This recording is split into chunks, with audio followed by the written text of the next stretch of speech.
everyone, so today I want to talk about the 1985 film A Room with a View.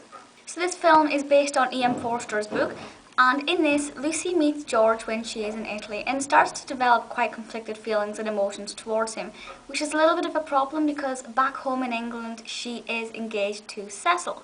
In the whole film, quite slowly developing, but in a really nice way, is her sort of developing her own emotions and the way she feels about George. And it's kind of a whole will she, won't she, who will she end up with. And I will say right now, I know a lot of people think that this kind of film is predictable.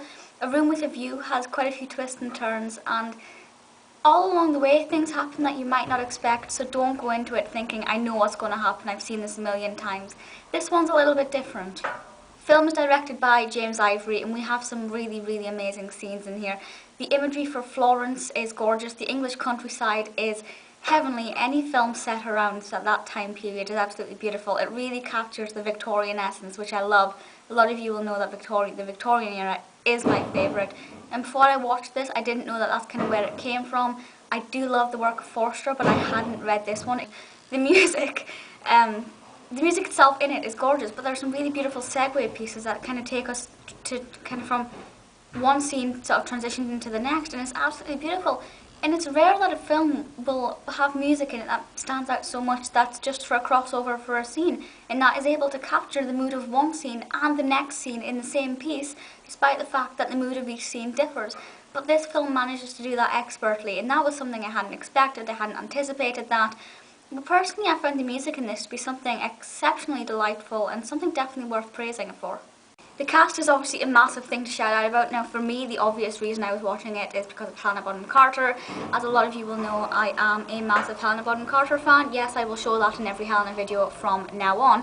But you also have Julian who played Shelley in Gothic. That was really lovely to see him playing George in this. I didn't know that I was going to be able to relate to many of the cast members, to be honest with you.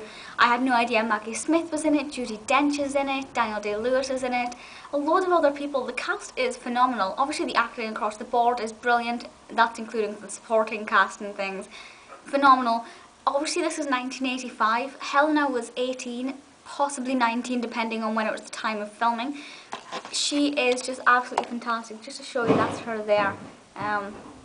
Which is beautiful. You have a couple more images on the back just to give you a sense of kind of what you're getting in for. It is gorgeous. It is kind of weird to see Helena acting at that age because I have only really known her career pretty much over the last 10 years. I'm starting to backtrack and get further down towards the beginning. But it's really lovely. This was the second film she ever made, and I think the first one, because the first one, A Pattern of Roses, was a BBC TV film. I think, don't quote me. So this was her first proper film, I think, and it's absolutely sensational. She is brilliant, but the full cast is great.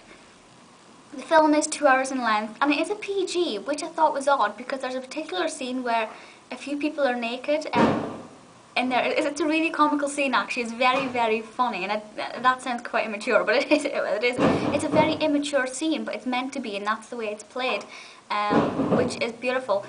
I don't know if I can use that word, but it's very entertaining. But I was surprised that it was a PG and not a 12.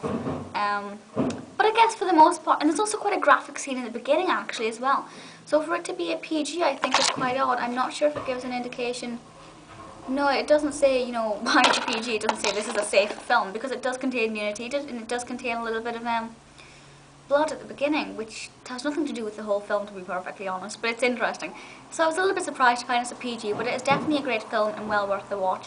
As I said, I haven't read the book, so I can't really do a comparison, but if I ever do read the book, which I probably will, I will sort of upload a video and say, yeah, the book was not as good as the film because Helena wasn't in the book, but still. But yeah, it's an absolutely fantastic film. So gorgeous. Definitely something if you're a fan of, well, Forster's work to start off with, or a fan of Helena or any of the other cast. But it's really beautiful. The script is great. The directing is phenomenal. You know, as I said, the music is out of this world. It ticks all the right boxes, and despite the fact it's 2 hours in length, which normally for me by that point my mind just starts wandering, I actually found it really enjoyable and I was engaged the full way. So do check it out. Please feel free to let me know your thoughts on this if you've seen it, and I'll see you all next time. Bye!